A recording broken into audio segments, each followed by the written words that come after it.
Hello दोस्तों, कैसे हैं आप लोग। स्वागत है आपका एटी क्लासेस में। मेरा नाम है आनंद तिवारी और आज मैं आप सबको एनसीईआरटी का चैप्टर 2 यानी कि is matter around us pure का पार्ट सेकंड लेक्चर है। उम्मीद है आप सबने मेरा पहला लेक्चर देखा होगा। अगर नहीं देखा है तो तुरंत देखें, और अगर आपको ये वीडियो सचमुच पसंद आए तो इसे लाइक करें, शेयर करें और कमेंट अगर आपको कोई डाउट हो तो ज़रूर लिखें। और हम स्टार्ट करते हैं, ठीक है। आज हम एनसीईआरटी के चैप्टर 2 स्टार्ट करेंगे। उसका सेकंड पार्ट है ये। फर्स्ट पार्ट का वीडियो पूरा देख लो। तो अभी let's recall what we have learned from the last video. First about a pure substance. Basically जो हम बोलते हैं कि साइंटिस्ट के हिसाब से pure substance means a single type of particles, right? A pure substance consists of a single type of particles. Mixtures are constituted by more than one kind of pure form of matter. So mixtures जो होते हैं वो more than one type of pure substances होते हैं. Actually, for example, I will give you milk. Milk is just a mixture. It's not a pure substance. Milk is a mixture of water, fat and protein.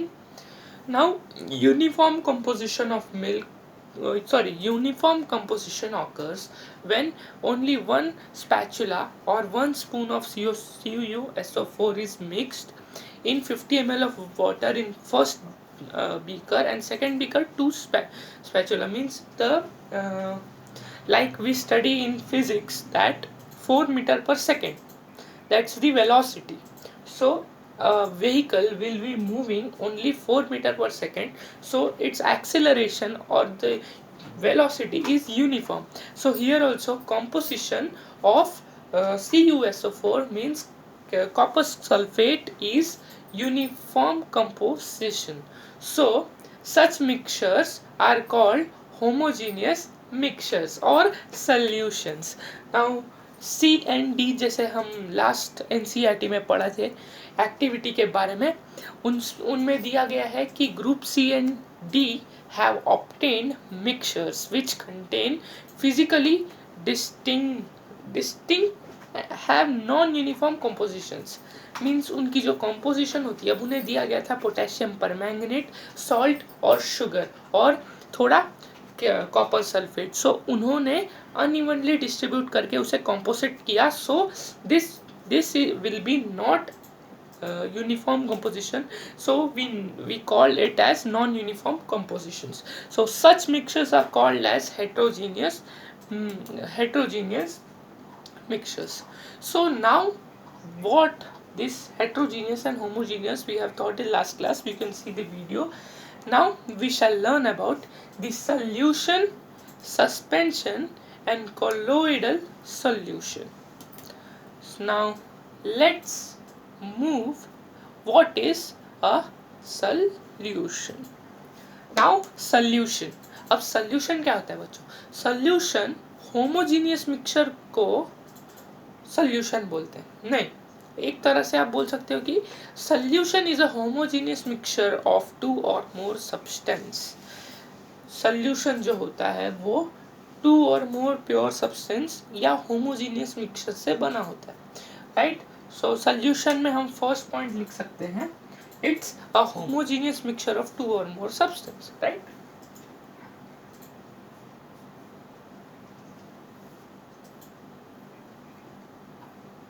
It's a homogeneous mixture.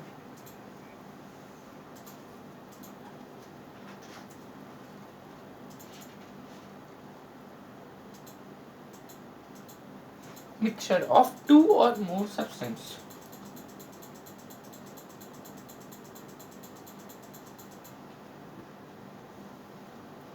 More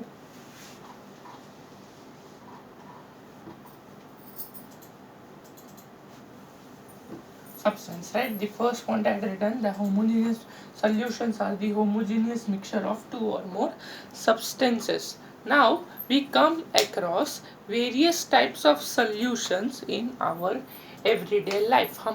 हम हमारे everyday life से कई सारे solutions देख सकते हैं, यानी कि उसे यूज़ करते हैं। फॉर एग्जाम्पल लेमोनेड, यानी कि नींबू पानी जो हम पीते हैं वो एक सोल्यूशन होता है। सोडा वाटर जो होता है वो एक सोल्यूशन होता है। These are all examples of solution. Now usually we think of a solution as a liquid that contains either a solid, liquid or gas dissolved in it। यानी कि अब जैसे लेमोनेड होता है, लेमोनेड नींबू पानी में क्या होता है, नींबू पानी में लेमन होता है, लेमन में साइट्रिक एसिड होता है, acid is a gas, so acid वो आ गया उसके बाद, लेकिन वो सॉलिड फॉर्म में होता है इसलिए उसे वो मिक्स होता है, सो इसे सोल्यूशन बोल सकते हैं। नींबू पानी में चीनी होती है वो सॉलिड होता है, फिर ये वाटर वो लिक्विड होती है, राइट। सो ऐसे चीज़ आप रिलेट कर सकते हैं साइंस में। Now we can also see that there are solid solutions. Solid solutions, अब आप सोचोगे सॉलिड सॉल्यूशंस कैसे हो सकते हैं। अब imagine a clock and a phone.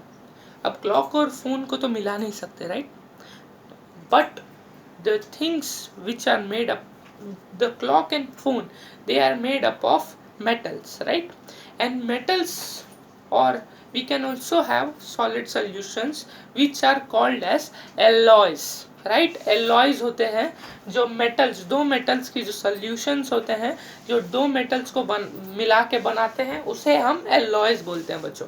और जो गैसियस सॉल्यूशन होते हैं वो होते हैं, बेस्ट एग्जांपल है एयर। जो एयर अराउंड अस, उसमें ऑक्सीजन होता है, नाइट्रोजन होता है, कार्बन डाइऑक्साइड होता है, 78% nitrogen, 21% oxygen and 2% of carbon dioxide. Now this liquid solution, no, what is there, बच्चों क्या लिखा है, हाँ, now there is a homogeneity at the particle level। Particles level पे एक होमोजेनिटी होती है। फॉर एग्जाम्पल लेमोनेड जो होता है, नींबू पानी जो होता है, वो टेस्ट, उसका टेस्ट हर एक लेवल पे, यानी कि अब आप देखो कि एक ग्लास का नींबू पानी है, अब उसमें आधी ग्लास में जो टेस्ट होगा नींबू पानी का वही 3/4 लेवल में भी होगा, वही पूरे नींबू पानी में सेम लेवल होता है, यानी कि सेम टेस्ट होता है। सो ये हमें बताता है कि पार्टिकल्स ऑफ शुगर और salt are unevenly distributed in the solutions.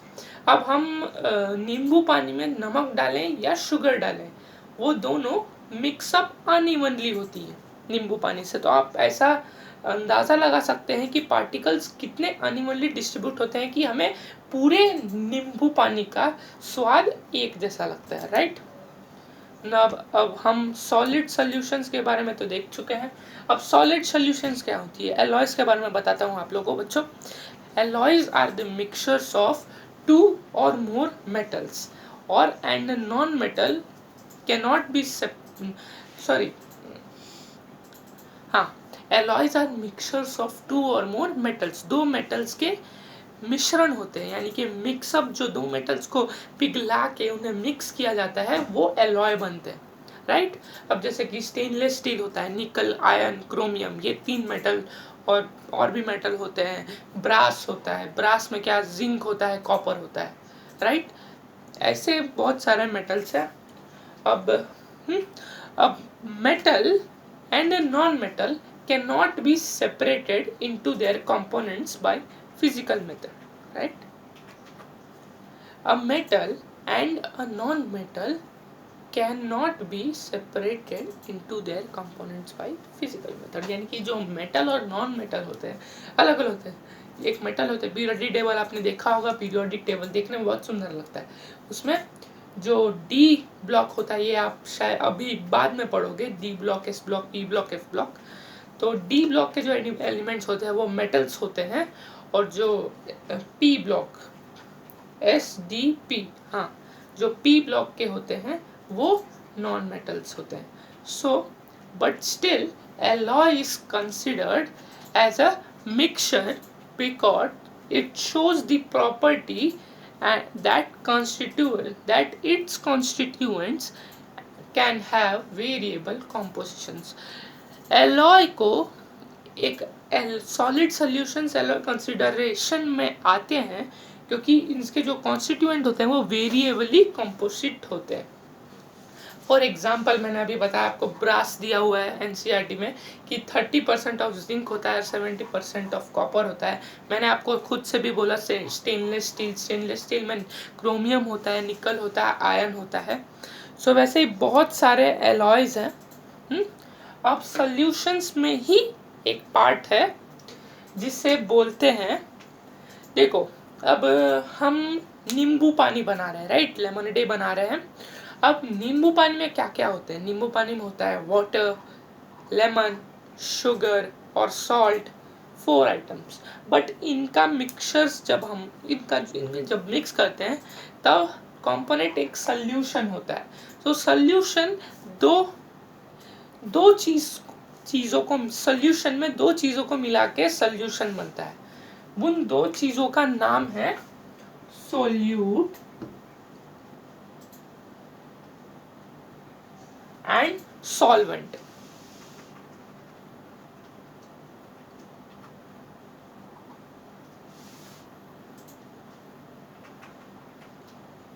Solute and solvent, right?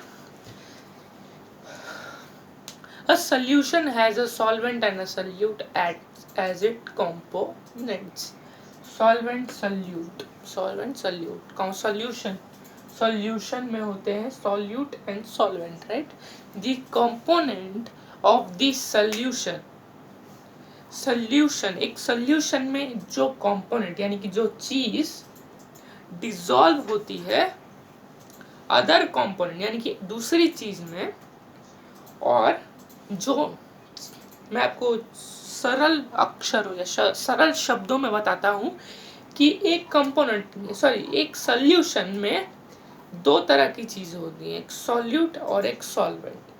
तो जो चीज लार्जर अमाउंट यानी कि ज्यादातर, यानी कि जैसे नींबू पानी में वाटर ज्यादा होता है, राइट, सो लार्जर अमाउंट में वाटर हुआ, सो लार्जर इज सॉल्वेंट. अब चीनी ले लीजिए, चीनी उतनी नहीं डालते हैं हम, जैसे कि 1 चम्मच डालते हैं तो उसकी क्वांटिटी लेसर होती है, तो उसे हम सोल्यूट बोलते हैं.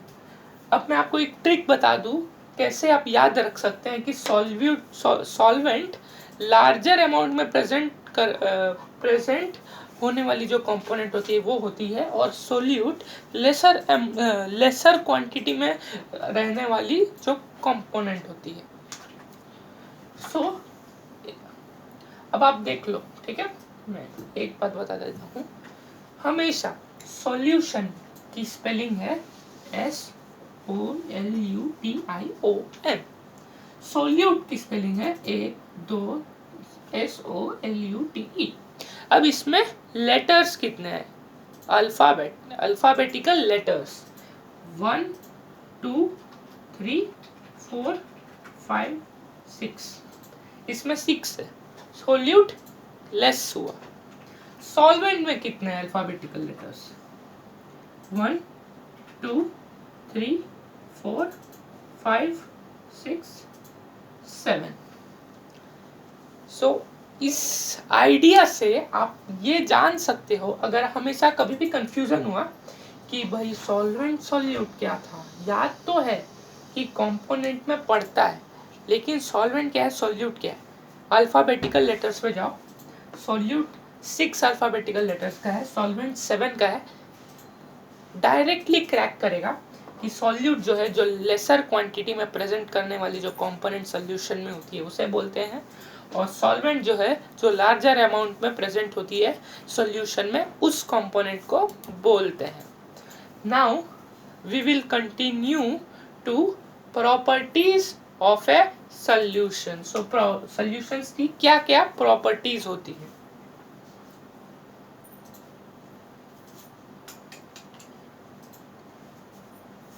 प्रॉपर्टीज.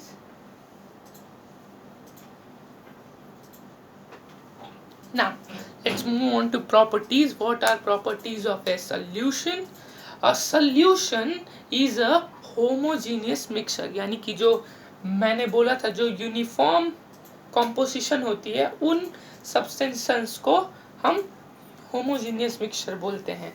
और इस होमोजीनियस यानी कि सॉल्यूशन जो होती है वो हमेशा यूनिफॉर्म होती है। So first property of solutions are that the solution is a homogeneous mixture. So यहाँ पर हम पहला पॉइंट लिख देते हैं कि सॉल्यूशन होती है, ए solution is a homogeneous mixture.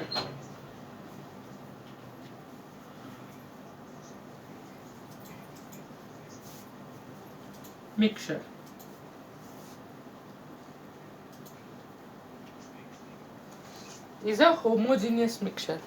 Repeat करेंगे, solution is a homogeneous mixture. It is a homogeneous mixture. Now next let's move on to second property, that the particles of a solution, solutions में जो particles होते हैं they are smaller than 1 nm. अब बच्चों nm क्या है? 1 nm 1 metre सुना है, 1 nm is 1 नैनोमीटर। अब मैं आपको बताता हूँ कि सॉल्यूशंस की जो पार्टिकल होती है, यानी कि पार्टिकल का साइज हमने सुना था ना फर्स्ट चैप्टर में, फर्स्ट की वीडियो में मैंने बताया था कि सॉल्यूशंस की जो पार्टिकल होती है वो सैंड लाइक होती है, राइट? फर्स्ट लेसन में हमने सीखा। So they particles are smaller than 1 nanometre. So particles of solution smaller than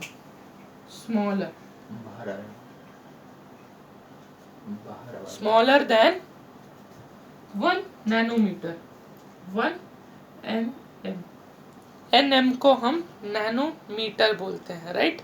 so 1 nanometre कितना होता है? सो 1 नैनोमीटर को मीटर कन्वर्जन होता है 10⁻⁹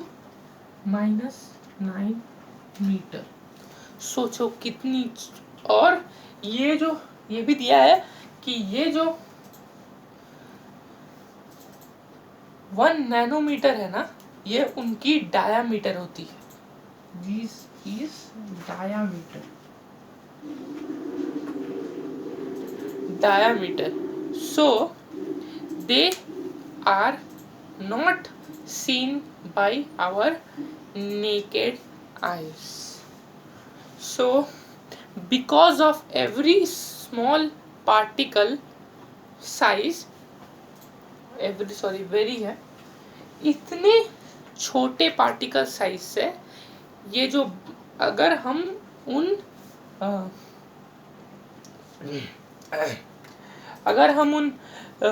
इन पार्टिकल्स को एक लाइट के बीम से पास आउट करें, सो हमें पाथ ऑफ लाइट विजिबल नहीं होता है, हमें दिखेगी नहीं पार्टिकल्स की साइज कितनी है, इतनी छोटे होते हैं वो लोग।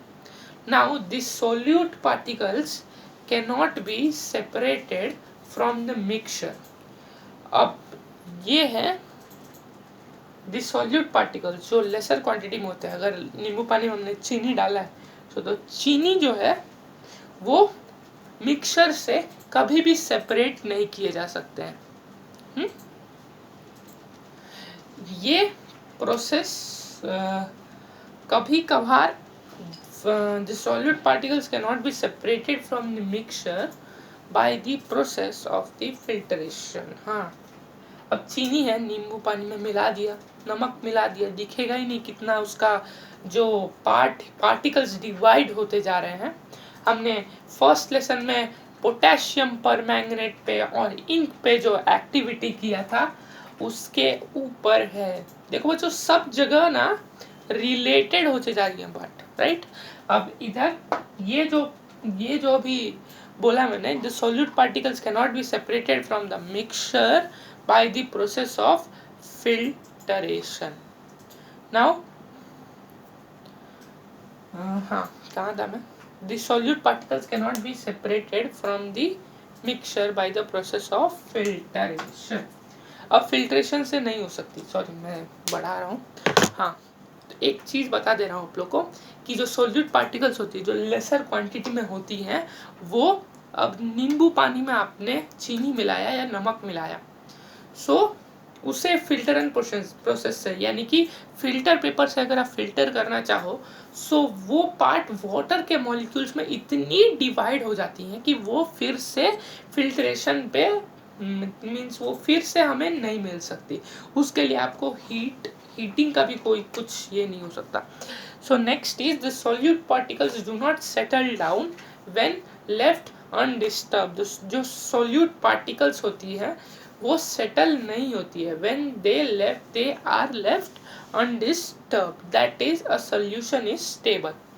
जो इफ दी अगर solute particle settle do not settle down when undisturbed, अगर हम सॉल्यूट पार्टिकल्स को कोई भी सॉल्यूशन में बॉटम पे, यानी कि जो सी लेवल बोलते हैं ना, वो पार्ट पे अगर वो नहीं आती है, इसका ये मतलब कि solution stable, solution is not stable, I think is a solution not stable.